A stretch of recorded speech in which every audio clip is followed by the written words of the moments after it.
8월 2일 수요일입니다. 무더위가 계속되고 있습니다. 야외 활동을 자제하시고 충분한 물 섭취로 온열 질환을 예방하시기를 바랍니다. 오늘 함께 묵상할 말씀은요, 사도행전 17장 16절에서 34절입니다. 바울이 아덴에서 그들을 기다리다가 그 성에 우상이 가득한 것을 보고 마음에 격분하여 회당에서는 유대인과 경건한 사람들과 또 장터에서는 날마다 만나는 사람들과 변론하니 어떤 에피쿠로스와 수토와 철학자들도 바울과 쟁론할세 어떤 사람은 이르되 이 말쟁이가 무슨 말을 하고자 하느냐 하고 어떤 사람은 이르되 이방신들을 전하는 사람인가 보다 하니 이는 바울이 예수와 부활을 전하기 때문이로라. 그를 붙들어 아레오바고로 가며 말하기를 내가 말하는 이 새로운 가르침이 무엇인지 우리가 알 수 있겠느냐. 내가 어떤 이상한 것을 우리 귀에 들려주니 그 무슨 뜻인지 알고자 하노라 하니 모든 아덴 사람과 거기서 나그네 된 애국인들이 가장 새로운 것을 말하고 듣는 것 외에는 달리 시간을 쓰지 않음이더라. 바울이 아레오바고 가운데 서서 말하되 아덴 사람들아 너희를 보니 범사에 종교심이 많도다. 내가 두루다니며 너희가 위하는 것들을 보다가 알지 못하는 신에게라고 새긴 단도 보았으니 그런즉 너희가 알지 못하고 위하는 그것을 내가 너희에게 알게 하리라. 우주와 그 가운데 있는 만물을 지으신 하나님께서는 천지의 주제시니 손으로 지은 전에 계시지 아니하시고 또 무엇이 부족한 것처럼 사람의 손으로 섬김을 받으시는 것이 아니니 이는 만민에게 생명과 호흡과 만물을 친히 주시는 이심이라. 인류의 모든 족속을 한 혈통으로 만드사 온 땅에 살게 하시고 그들의 연대를 정하시며 거주의 경계를 한정하셨으니 이는 사람으로 혹 하나님을 더듬어 찾아 발견하게 하려 하심이로되 그는 우리 각 사람에게서 멀리 계시지 아니하도다. 우리가 그를 힘입어 살며 기동하며 존재하느니라. 너희 시인 중 어떤 사람들의 말과 같이 우리가 그의 소생이라 하니 이와 같이 하나님의 소생이 되었은즉 하나님을 금이나 은이나 돌에다 사람의 기술과 고한으로 새긴 것들과 같이 여길 것이 아니니라.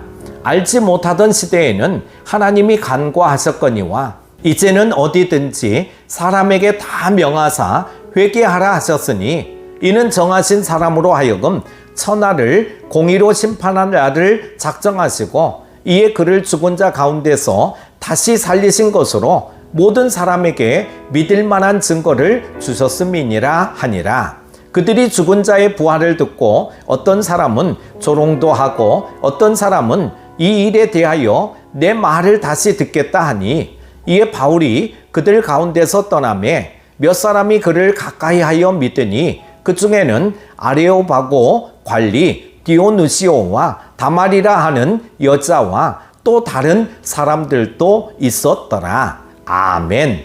전도는 쉽지 않습니다. 특별히 자신이 똑똑하다고 생각하는 사람들에게 복음을 전하는 것은 매우 어렵습니다. 자기 생각이 가득하기 때문이죠. 그래서 복음을 전할 때는 부드러우면서도 담대해야 합니다.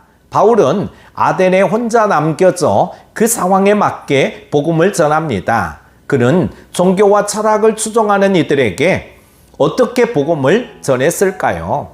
바울은 아덴에 도착해서 주위를 둘러보다가 도시에 만연한 우상들을 보고 분노를 느꼈습니다. 이 거룩한 분노가 바울에게 복음 전파의 순수한 동기가 되었습니다. 우리는 제사장들입니다. 어두움에 갇힌 자들을 빛으로 끌어내야 할 사명이 있는 자들입니다. 바울은 거룩한 분노를 동력으로 복음 전하는 일에 헌신했습니다. 아덴에 가득한 이교도 문화도 바울을 묶어둘 수 없었습니다. 바울은 아덴에서 다양한 사람들과 만나 토론을 벌였죠. 회당에서는 유대인과 경건한 이방인들을 만났고 광장에서는 다양한 사람과 날마다 토론했습니다. 전도는 강요하는 일도 설복하는 일도 아닙니다. 상대방의 말을 들어주며 부드럽고 담대하게 말씀을 전하는 것이 복음을 전하는 지혜로운 방법입니다.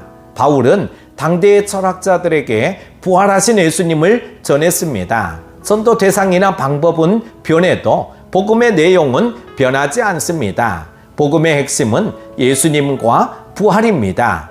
예수님과 부활을 힘있게 전하는 바울에게 하나님은 아레오바고에서 연설할 기회를 주셨습니다. 그는 주어진 기회를 마다하지 않고 당시 의회와 법정의 역할을 했던 아레오바고에서 다시 한번 담대하게 복음을 전합니다.